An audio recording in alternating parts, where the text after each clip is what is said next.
Resuming debate, the honourable member for Elmwood Transcona. Well, thank you very much, Madam Speaker. I'm pleased to rise and put some thoughts on the record with respect to Bill C-75, which is the government's response, we're told, to the Jordan decision, which had to do with lengthy delays in the criminal justice system in Canada, and of course the ruling maintained that cases had to be dealt with within a certain amount of time, or the people accused of committing the crime would be off the hook. And we've seen across the country instances of people accused of very serious crimes not being tried in court because of a failure to meet the deadline. So it is quite important, I think, that both the government but also Parliament take action to, and it's a long-standing, it's a long-standing complaint, not just with some of the most serious crimes and trials, Madam Speaker, but we hear often from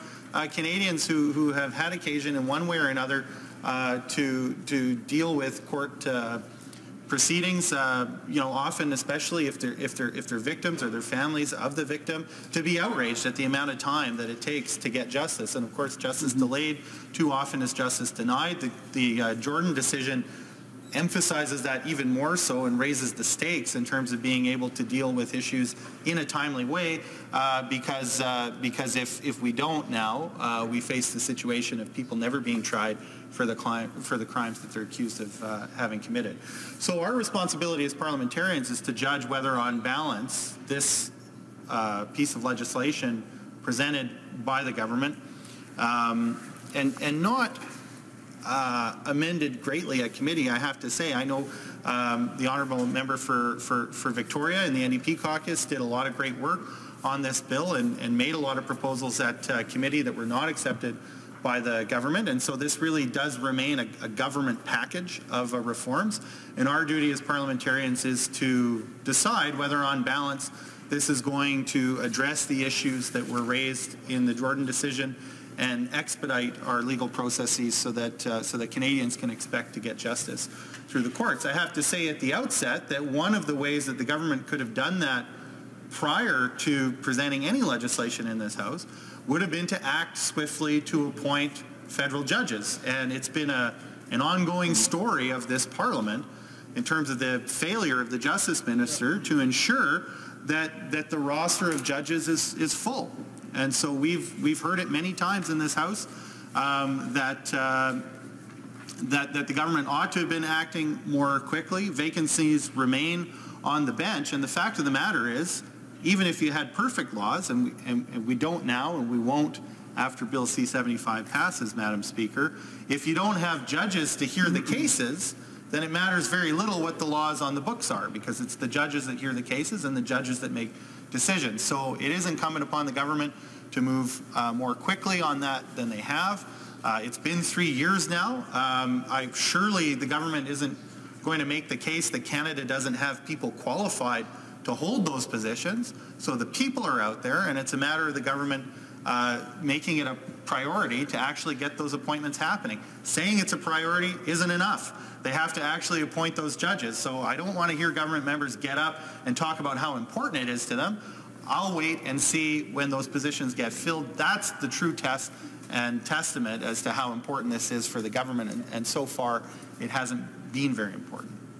The other thing that we know in terms of justice reform, if this is the government's signature justice reform, and it certainly appears to be, and this is also a contributing factor when we talk about what's at stake in the Jordan decision, is the issue of mandatory minimum sentences. That was something that was very popular with the previous government. For a wide range of criminal charges, they brought in mandatory minimum sentences. We know that those are problematic in a number of ways. I think they're problematic in principle, because the fact of the matter is that no two crimes are the same, and there are different circumstances depending on the particular crime and who's involved, and the people best qualified to make decisions about what is an appropriate amount of time to serve, along with other measures like addictions treatment and whatever else that factor into sentencing, are the people who hear the case. And I don't think it's for Parliament to prejudge for any particular case or set of cases in advance what the appropriate punishment is.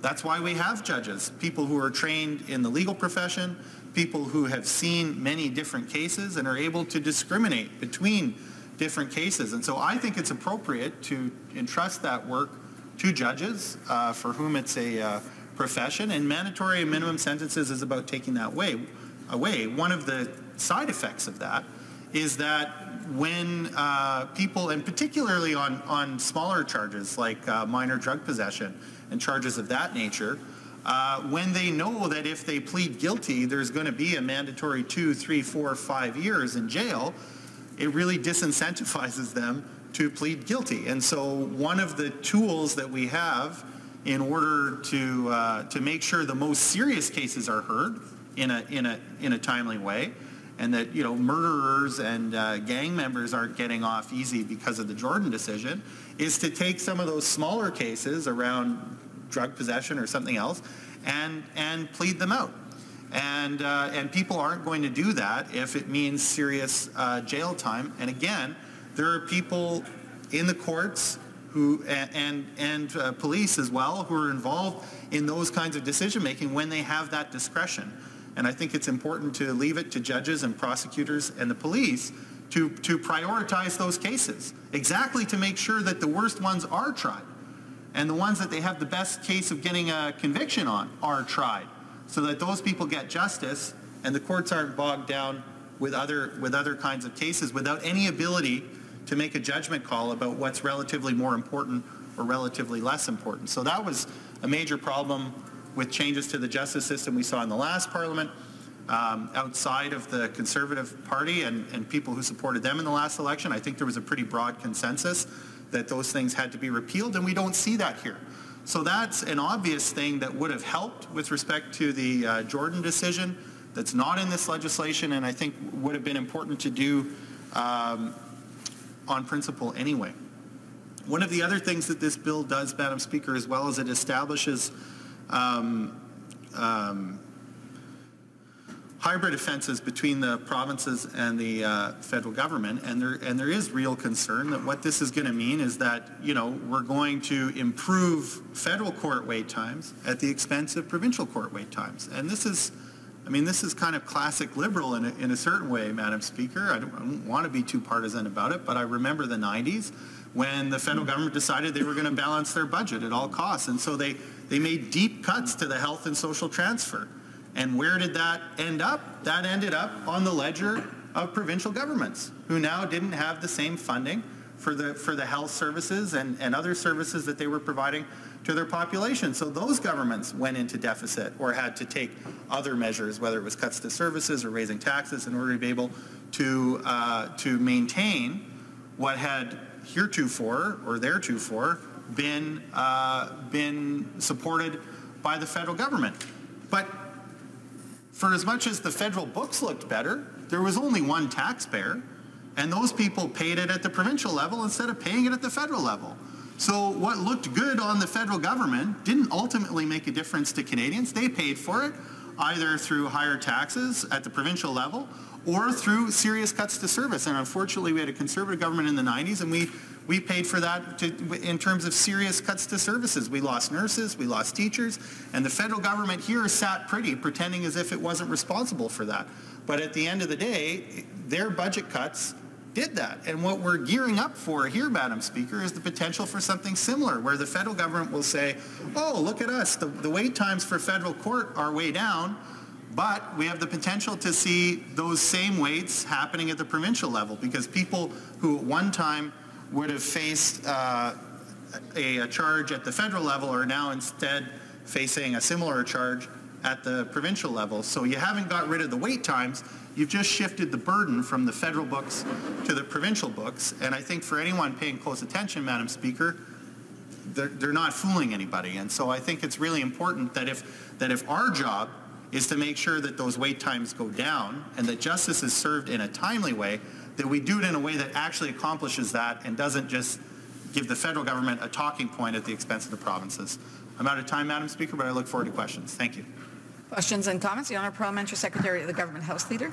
To the Minister of Justice. Madam Speaker, thank you very much, and I appreciate the comments from the member from Elmwood-Transcona. I do take issue a little bit with his comments with respect to judicial appointments. The track record of this government is that we've appointed 238 new judges. We have appointed, last year, the minister appointed 100 in a single year, the most in 2 decades. That process, because we had to overhaul the Conservatives' old non-merit-based process, took a great amount of time. In overhauling that process, what we've done is taken the stats from 30% women being appointed to 56% women being appointed. We've taken the stats and making a bench that actually reflects the diversity of our country. 20 of the appointees represent racialized persons, 13 of them represent LGBTQ2 communities, and 3 identify as persons with disabilities, as well as over 8 being Indigenous persons. What I would say to the member is, do you agree that the important goal is ensuring that the bench reflects the community that it serves, and in ensuring that goal, we've taken the absolute appropriate measures to overhauling the process? I just want to remind the member that he's to address the question to the chair and not to the individual members. The Honourable Member for Elmwood-Transcona. Well, thank you very much, Madam Speaker, and thank you to my colleague for the question. I mean, what I would say in response to that, Madam Speaker, is of course we want a bench that's reflective of the Canadian population in general. But the idea that it would take 3 years in order to be able to develop that is something that I don't agree with. So I mean, I don't think it ought to have taken as long as it did for them to appoint the judges that they have. And the other side of that is to look at vacancies, Madam Speaker, because for as much as they want to talk about the number of judges they've appointed, the fact is there's still a great number of vacancies and judges that have to be appointed in order to fill the bench.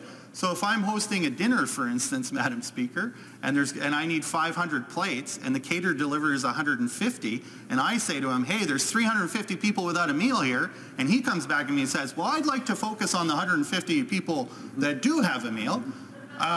That's all well and good, and I can understand why the caterer might want to do that, but it's not an acceptable answer, Madam Speaker.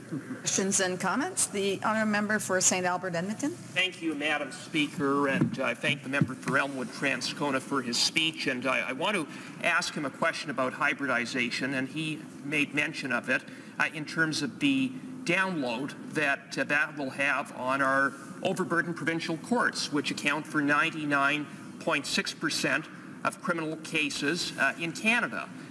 In addition to that, in terms of the timeline to prosecute cases before a delay is deemed presumptively unreasonable, you're going from 30 months to 18 months, Madam Speaker. So perhaps the honourable member could comment on that. It seems that on top of downloading cases onto provincial courts, it's actually going to increase the risk of having more cases thrown out rather than less. The Honourable Member for Elmwood-Transcona. Well, thank you very much, Madam Speaker, and thank you, my colleague, for the question. He'll know I don't have the same legal background as he does, but I think even without a legal background, if you're looking at this bill and these measures, especially from the point of view of whether or not this is ultimately going to reduce delay, what I'm having a hard time understanding is the fact that we're still dealing with the same number of charges. They're just being dealt with in a different place. And so I don't see how that in and of itself contributes to a reduction in delay. He's quite right to point out that the standard for provincial courts is, or the timeline for having things dealt with under the Jordan decision is shorter with the provincial courts than it is in the federal courts. So if the test is whether or not this is actually going to, like, what is it? It doesn't diminish the amount of cases that need to be heard. It doesn't diminish any of the work that goes into the trial.